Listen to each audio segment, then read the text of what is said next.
If you knew you would have a boy, would you have another baby? No. I would. How was your anxiety this pregnancy? I hope you didn't experience any. Better? Better than Eloise. Yeah. Slightly worse than with the twins. It wasn't horrible. I mean, I had so many other issues that anxiety wasn't even noticeable. No joke. What is your favorite core memory before kids? Holy crap. That's a tough one. Mine was probably our very first road trip. Yeah. I don't know. It could have been our second road trip. So Rachel and I have literally driven from coast to coast. That's the good thing about being in optometry school together. We literally had a month off, like for Christmas break, for summer break. And so our very first road trip, we went from Missouri all the way out to San Diego and then back through Texas and back. And then our second road trip, which is when we got engaged, we went through, from Missouri, like through Pennsylvania to New York, up to Maine, like back through Niagara Falls. And like then we went on a road trip with your dad down to Florida. So, and then we flew out to Seattle. So we've covered the entire United States. And probably my favorite was probably our first road trip. Yeah, it's hard to choose. Well, what first came to mind was the night of the World Series. Oh yeah, That was like one core memory where the Cards won the World Series and we were downtown with a bunch of our classmates who didn't know that we were dating. We knew we were dating, but like nobody else knew, and we were kind of keeping it under wraps for a number of reasons. But anyway, like the Cards won the World Series, the crowd went wild. We were at like a bar downtown, not far away from the stadium, and so everybody just like poured onto the streets and started running toward the stadium just to be there. And Brad and I kind of like broke away from the group and kissed a couple of times. And then we went to where the ESPN was doing their broadcast and you got on my shoulders. Yeah, so I could be in the background of that. Yeah. I'm sure if you go back to the 2013, or was it 12? It would have been 12. 2012 World Series. 2012 World Series, you'll see me in the background of the post-game interview. Right. Yeah, look for that. And then probably mine from our road trip, I think our night in Austin, Texas was that was fun. So fun. So fun. It was like a Wednesday. It was rainy. It was super spontaneous. Like we didn't even plan on going out in Austin, Texas, but we just ended up there. Is it 5th Street? 6th Street, isn't it? 6th Street? You just wanted to like show me 6th Street and we were walking and then it started pouring. And so we like ducked into it, this random bar. Neat little bar for just basically to get out of the rain. Right. And and the two bartenders just like took us under their wing and basically gave us drinks free all night and then put us in a cab to go to like a famous breakfast place. It just ended up being really awesome. It was really cool. And they were like the type that would go hiking and knew all of the cool local places to go hiking, and they invited us to do that next day, but we were headed home. So great question. These are all really good. I know. It's making me want to like go back and relive our early dating years. What older child is most interested in the twins? Probably Bear. I think so. Although, I don't know. It's pretty equal. Yeah, because like tonight they all came up. I was tandem nursing the twins and Brad was putting the kids to bed, which has gone a lot better. Like the very first night we tried to have Brad put all the big kids down and that did not work. But now we're like, whoever's available. Yeah, since we're both around all the time, all day. Yeah, they're fine. But they all came up to give me a hug goodnight, and Eloise was the only one that said goodnight to the babies. Oh. Yeah. So, but then like the other night I laid, I think it was Ada, on Bear's bed, and he just like laid down next to her and like gently put his hand on her head and kissed her and told her that he loved her. Oh. It was just the sweetest moment. Favorite scrub brand, Figs, Janu? I've had those, Janu or whatever. I've had some of those. I have not had Figs. I did like those were the ones that I had that had like a tulip at the bottom. Oh, yeah. What are the ones that I was wearing? Mine's Dickie. They fit the best for me. But I only have two. I have Skechers, Dickie, and then the Walmart brand. Yeah. So I I brands. ended up getting you a whole bunch of Dickies because you looked like you were wearing a potato sack. Right.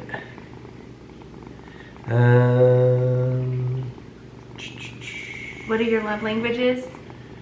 Well, that's an easy one. Mine's affection and words of affirmation. And my love language is gifts. It's not true. No, that's not true at all. Do you know what yours is? What do you think it is? Acts of service. Yeah, totally. Acts of service. And that's like the only way he shows me that he loves me. How are you two really doing?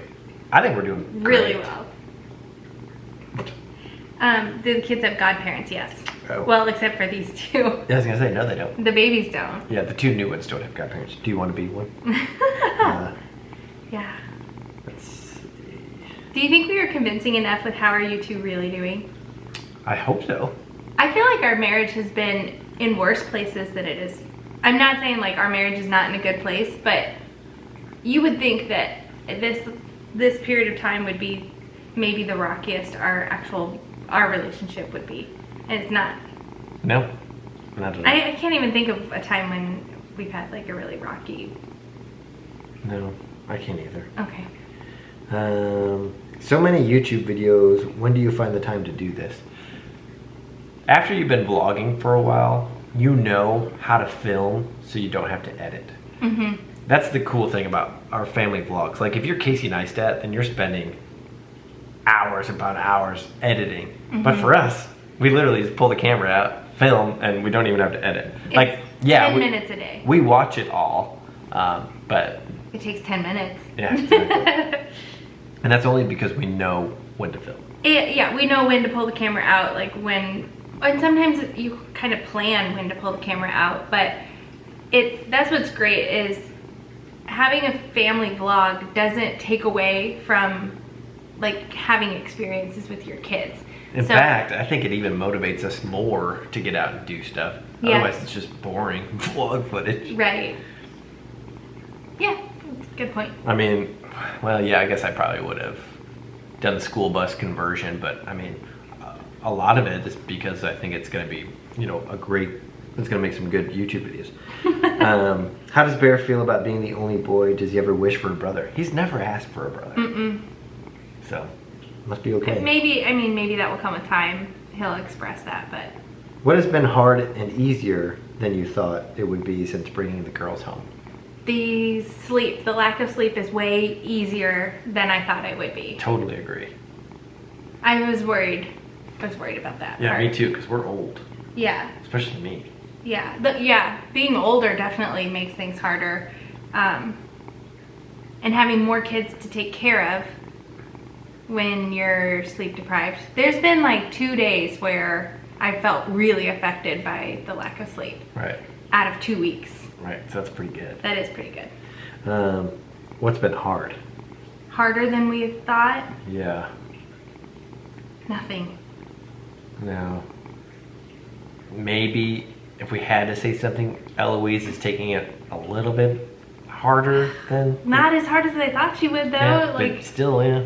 So, that's been like maybe the trickiest part is there's been a few times where she really, really wants me to pick her up and I'm not supposed to do that. But if she like climbs on a chair and I'm taking her from a parallel plane, then it's okay, kind of. So we can get around it if we need to. How do you make time for alone time with such little ones? Well, they sleep a lot. The baby twins are not like having kids around. That sounds horrible. No, but it's true. Like in the evenings, we'll each be holding a baby or I'll be feeding both babies and like we hang out and it's not like you have a toddler interrupting our quality time together. Right, and they nap for 2 hours during the day as well, so all 3 kids.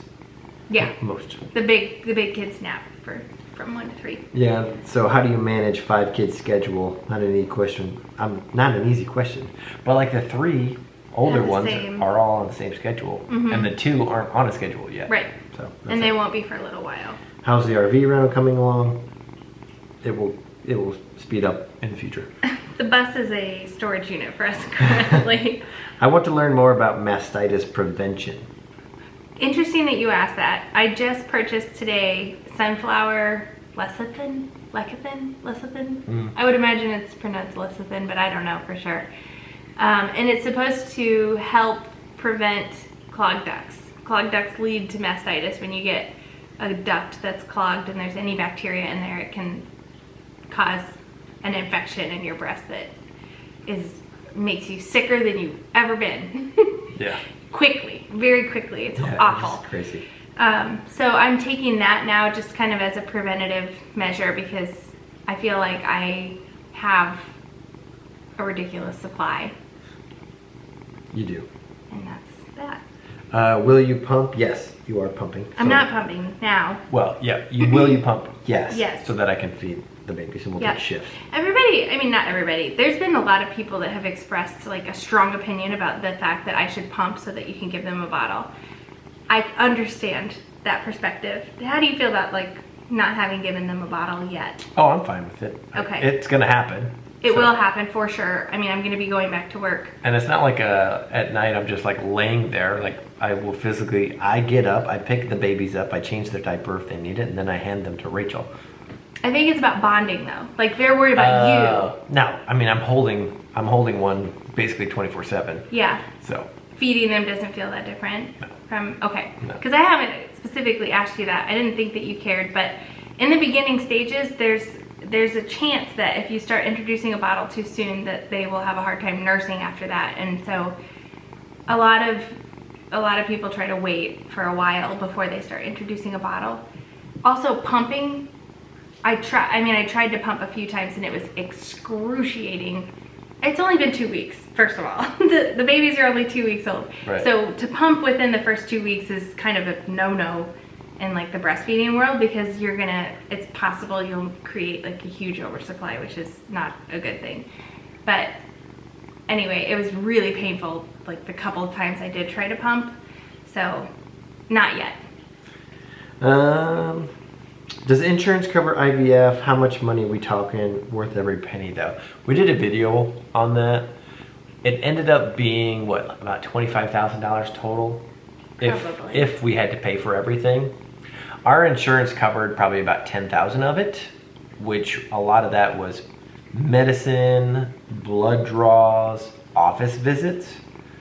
Ultrasounds. So we paid about 15 out of pocket for us, and that was just for the first round. That's for like the procedures that are done. Yeah. Egg So like retrieval. the egg retrieval you only have to do once, and then a lot of that stuff. Hopefully. I mean, Yeah. we only had to do once. For us. Yeah. So, And then the ICSI, like intracytoplasmic sperm injection.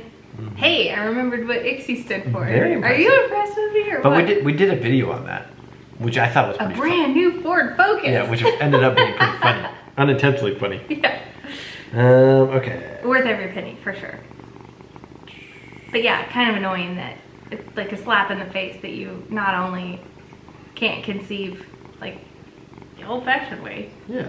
but you gotta pay. What is each of your favorite and least favorite parts about the newborn stage? For me, it's like if Your face. they're crying and you don't know why. But we haven't had that's just like in general the newborn stage. Yeah. But for the new twins, they don't cry. Knock on wood, but they haven't been criers. No, they cry when they're hungry. But like with Lyndle, Oh my gosh. she was either crying or she was sleeping. And so it was really frustrating not being able to like soothe her or comfort her or know what the heck was wrong. She had, we said that she had no happy awake time for a very long time. So it was hard to even like bond with her because she was just a very unhappy baby. Right. And I remember learning a lot about that phase, like 2 to 3-ish weeks up until 8 weeks. Which I we're think. about to go into it right now with these girls. They call it the period of purple crying, where there a lot of times is no reason. They just are kind of upset. The newborn phase where they So is that your least favorite? What's your least favorite? Your bloody nipples? Yeah, I guess that would be my least favorite, is in the night, specifically like breastfeeding in the night when I have a really sore nipple and I know I have to get a baby to drink from that side because it's next and it's full and I have to do it. And I know that it's gonna make my toes curl, them latching. Ugh. But we're almost past that. It's almost over. It's just a blink of an eye in the newborn phase. So I think it's pretty easy. Like, what's your favorite thing about the newborn? Everything. I love newborns. For me, it's just the snuggles, I guess. Oh. I know. Which, I mean, I'm really enjoying it this time around. Whereas the first couple of times around, I didn't. Are you still going to build next to your parents? Yes. Who's the more strict parent? Hands down, Rachel. How do you deal with sleep regression? How are we going to deal with sleep regressions? Well, you just know it's going to happen. I think the best tool that you can have is knowledge of why the sleep regression is happening, and then you're better equipped to handle it. So around 4 months, babies develop what's called object permanence, where they remember how they fell asleep and they expect that same environment when they wake up. And so if you're holding them, nursing them to sleep, and then you transfer them and then they wake up and they're all of a sudden in a cold bed without a boob in their mouth, they're gonna freak out a little bit. So that's when we really try to start moving toward, like, I'm not worried about it now, but we'll try to start moving them toward not being nursed all the way to sleep at that point. And with our last two, who knows how I'm gonna feel about it then, but. Well, hopefully. Some babies never really do a big regression like that. Yeah. So maybe we'll just. Eloise didn't. No. No. She's always been a great sleeper. I mean, I wouldn't say that, but. Well, anyway. for the past year. Yeah. Oh, yeah. For the past like 2 years. Her first year of life, though, there were definitely like some regressions and hiccups, but. Yeah. I don't know. Yeah. Okay. Yeah. How does it feel to have 5 kids? Crazy. There's moments where it's a little overwhelming. Yeah. Like when my parents were here pretty earlier. few and far between, really. All of the overwhelming moments would happen whether or not we had newborns in the mix. Mm-hmm. Like, it's just when the bigger kids get loud and crazy if they had too much juice or whatever, and they're running laps around the house and they're all screaming at the top of their lungs. Mm-hmm. And you just know it's not going to last long. Yeah. So. And they're acting very appropriate for their ages too. It's not like you can expect differently out of them. That's just what 4-year-olds do. Right. And if they're really in a funk and you need to get them out of it, just put on Doc McStuffins. And give them some fruit snacks. It's like, you know, like if I'm at, so like when Rachel was pregnant and she had, you know, the 3 kids and she's home alone and she's, you know, like feeling overwhelmed. That's always like it's like, just put on a movie. Yeah. And I always take forget. a break. I always forget about doing that too. Or throw them in the bathtub. Right. Like they always love a bubble bath. Right. So it's like you have. Are you guys really done having kids? I hate asking this question right after birth. Yes, we are. What's one thing that you admire about each child? Oh gosh. Should we just do Berend Lyndle and Eloise? Yeah. Because, I mean, with the 2 newborns. There's nothing admirable about them. Admire their beauty. Just kidding. I'm kidding. No, with the babies I admire how adorable their cries are. Yeah. I just said, is that a cat? That was Alice too. So her cry is like a squeak. And then Ada Mae's, it's pretty much like she'll give you a little bit of warning and then it's like a screeching cat. Yeah, totally. What's one thing you admire about Berend Lyndle and Eloise? So Bear is what I would call scholarly for a 4-year-old. Mm-hmm. He picks up on everything and he's well on his way to reading. And he wrote mommy today, like he just wrote the word mommy. I looked over and I realized he had written mommy and he remembered how to spell it from a song that they sang in preschool and wrote it. So yeah, he's really freaking smart. Really impressed with like how smart he is. But it's funny because Lyndle is the street smart one. Like she'll know, like if she wants to get a toy that somebody else has, she'll go grab another toy that she thinks is really cool and she'll go trade them. And negotiate. She'll lay on the full court press of like why this other thing is cool. Eloise is happy and sweet like all the time. And her smile is her whole face. It's adorable. It's really adorable. Yeah. She's very caring. Like I don't know. She's caring about the babies, like where you would expect jealousy and almost like even I don't want to say hatred, but a dislike for the babies. For somebody her age, she cares about them. Right. And is very gentle with them. How is the transition going from 3 to 5 versus 2 to 3? 2 to 3 was way harder. I think only because the twins age. The twins were 18 or 20 months when the new one came. And so, I mean, we were balls to the wall taking care of kids with the twins. And so adding another one into the mix was pretty darn hard. Whereas now, Berend Lyndle can pretty much get by themselves. Yeah, they're a lot more independent. Right. I mean, they're our oldest children. They're more independent than any child I've ever had. So far, I think the transition from 3 to 5 has been smooth. How are you managing your C-section pain? It's been really good. The first week, I just tried to stay, actually the first few days, I really tried to stay on top of my medication every 3 hours. Like But I really only alternated. like ibuprofen and Tylenol. That's it, yeah, that's all I took, was Right. ibuprofen and Tylenol, alternating every 3 hours. And then in the last 5 days, I've maybe taken ibuprofen 3 times. So it's been really good. In the middle of the night though, I struggle a bit. Like to get up and get the babies and stuff, that's when I struggle. I think we should stop here and... One last one. Okay. How does your nanny feel about 5 kids to take care of? We cleared this with our nanny Before like a year and a half ago. Before we transferred them, we were like, hey, we need to know that you're on board with this. And we also need to know like if you can add some days when they get here. Just knowing, anticipating it was going to be a transition. Yeah, and she was all about it. I mean, she's really good, so. Yeah, she's amazing. And I cut back a day a week in clinic. So I'm going to be 1.5 days a week in clinic. And so she will only be alone with all 5, 1.5 days a week. And then